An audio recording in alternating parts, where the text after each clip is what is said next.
Hi guys, and welcome back to my channel. If you're new here, my name is Adea, but you can call me Adi or Damola, whichever one you like. And in today's video is going to be quite different. I feel like this is definitely part of my lifestyle, you know, what I eat in a day. So I just decided to share with you guys and show you guys how I prepare it. So specifically, this is called Nigerian party jollof rice. And this is a major part of my lifestyle because I eat this like literally every week. So I said, why not share? You know, I'm just gonna be explaining the simple way I cook this patty jollof rice with that smoky sensation that, you know, we always get to taste. So first and foremost, guys, I am going to be mentioning some specifics that I think in other videos they kind of skip, especially if you're not going to be using a firewood. So as you guys can see in this pepper, I have a combination of onions. I have this very spicy one, Scotch bonnet pepper. This is also what they call, I think, bell pepper in English, but we call this tatache. We call this rudo. You would actually need the bell peppers more, and a little bit of this. Guys, I like my jollof rice very spicy. That's why I have a lot of this, and I will be adding a lot more tomato paste. And please, guys, don't ever forget your onions. How I like to prepare my jollof rice is I don't always necessarily like to use my blender. Okay, I would rather actually use this. I think just because it doesn't make it completely smooth, and in my jollof rice I love to see little, you know, bits and pieces of the peppers that I use. But if I use a blender, it will make it too smooth for me. So I'm not going to be using this. I'm actually going to be using my hand blender, and once I'm done, you guys will see the consistency that I'm talking about that I prefer.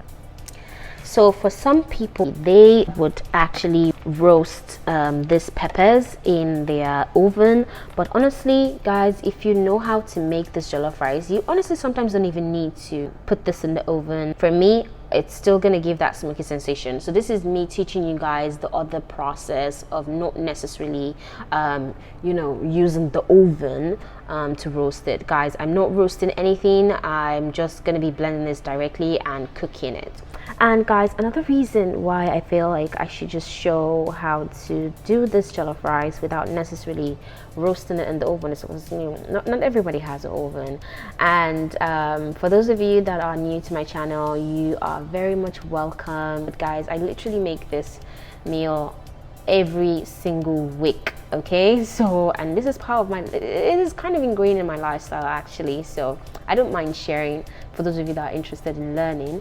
And in fairness, my entire channel is about, you know, my life as a Nigerian living in America. So guys, now that we already have our pepper, this is the exact consistency I like. If you guys notice, it's not necessarily smooth, so the fact that it looks like this is perfect for me because I like to let my jollof rice look a little bit garnished in some sort of way.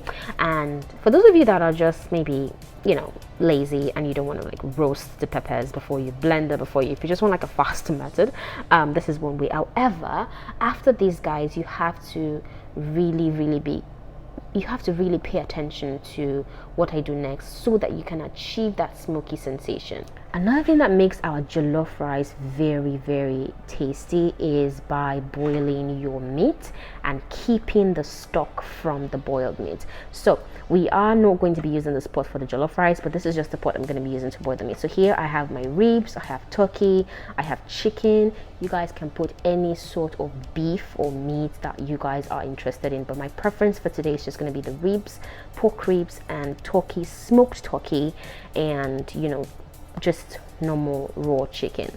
Guys, the more variety of meat that you have, you know, the different flavors and sensations that your stock will get, which is what we will use to be cooking our jollof rice. So I'm going to be adding my own personal and favorite seasoning of choice. The first thing I'm going to be adding is my salt. I'm also going to be adding curry as well. I'm also going to be adding garlic as well. And then last but not the least is this Knaw cube, or you try to find this. So this is actually the Maggie cube, especially for the jollof rice. So you can still kind of get away with it by boiling your meat, but once it's jollof rice, guys, please try to find that specific seasoning cube. So after we do this, we are going to let this actually cook for a few minutes, maybe 3 minutes, without adding water to it. So we actually want, you know, the nutrients from the meat to come out properly before we now add our water. Okay, and then finally, guys, we are going to add our onions into the meat, and then as you can already see that a little bit of the smoke is coming out. So we're going to cover this, and like I said, let this simmer for a little minute. So guys, as we can see, our meat is already finely boiled. So what I like to do to eat my jollof rice with is actually fried turkey. And another thing, guys, make sure you do not leave your chicken inside the stock water. So I'm just gonna add my vegetable oil. That's what I use, and I'm gonna pour it into the frying pan. So I'm going to wait patiently for the oil to heat up a little bit, and then I'm just gently going to transfer my turkey and my meat into the frying pan. So I'm carefully also going to be putting the rest into the bowl. Like I said, we do not want to leave our meat inside the pot filled with the stock. If not, the meat will get soggy.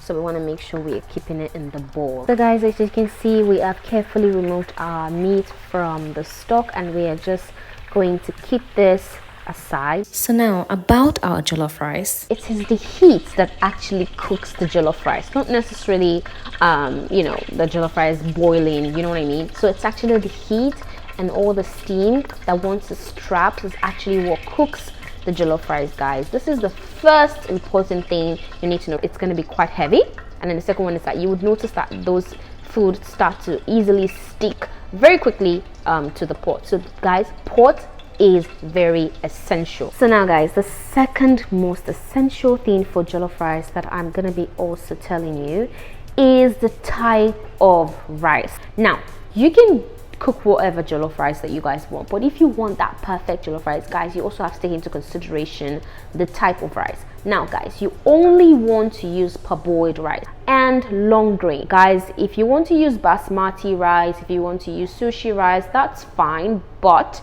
it may and actually will not give you that perfect, you know, party jollof rice kind, party Nigerian jollof rice kind of feel. So this is long grain and this is parboiled. So we're gonna wash this now, and I'm gonna set this aside and make the jollof rice sauce. All right guys, so for our jollof rice, the first thing we are going to be adding is our onions, and we're just gonna add it like so. I decided to actually chop my onions, guys. It doesn't matter the shape or form, anything. It's just important that onions is available. And after this fries for a bit, and the next I'm going to add in my tomato paste. Alright guys, so now that we have added our tomato paste, we're just going to wait for this to fry. So guys, as we can see, this is already frying for a little bit of time. And how to know when your tomato paste is actually fried is when the tomato paste starts to turn like color. So before it was like bright red, and now as you can see, it's almost becoming like a dark reddish kind of color. So that's how you actually know. Then after this step is when you now go ahead and add in your peppers that you already blended, either with blender or with your hands, anyone. So guys, so this process, you just keep stirring because you just want to make sure that this paste doesn't burn. Jollof rice is not one of those foods that you just put inside the pot and leave it on the fire or on the gas and then like you go and sit down. No guys, you literally have to watch this like a hawk, and then you keep stirring till like maybe 10 minutes, okay, thereabout. So you just keep stirring till you start to see that the color changes from like bright red, like I said, to like a wine-ish color. And then after that, then you get to add in your seasonings and the rest.